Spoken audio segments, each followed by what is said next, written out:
మసాలా కూడా కొంచెము ఎర్రగా వేగిన తర్వాత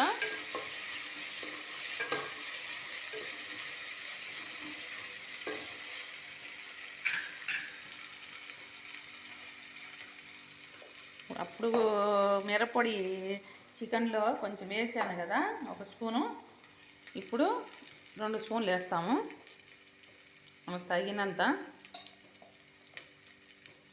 చికెన్కు మటన్కు అంతా కొంచెము కారంగా ఉంటేనే బాగుంటుంది, అందువల్ల మేము కారం వేసుకుంటాము కొంచెం ఎక్కువనే. అది మీకు తగినంత మీరు వేసుకోవచ్చు.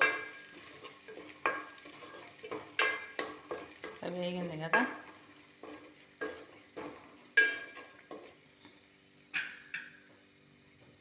ఇప్పుడు ఈ చికెను దీంట్లో వేసేసుకుందాం.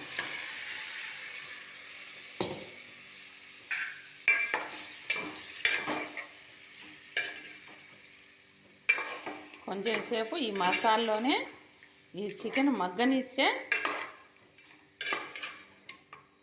బాగా కొంచెము మసాలా ఉప్పు కారం అన్నీ ముక్కకు పడుతుంది.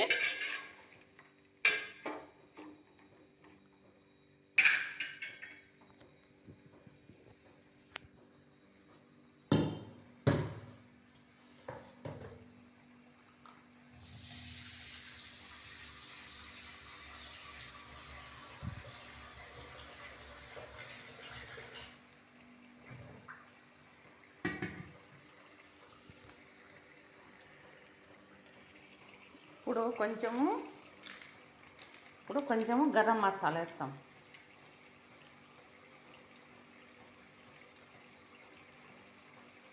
కొంచెం గరం మసాలా వేసాను.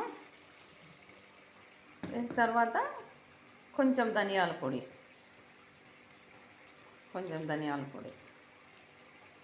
2 స్పూన్ల ధనియాల పొడి వేసిన తర్వాత కొంచెం మగ్గనిచ్చుకుంటే మసాలా బాగా పడుతుంది.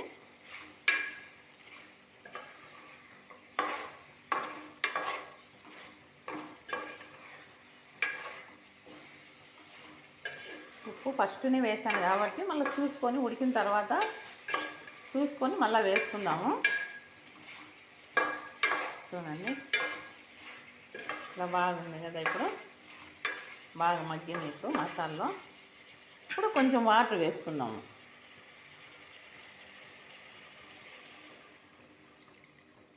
కొంచెం వాటర్ పోసుకుందాము.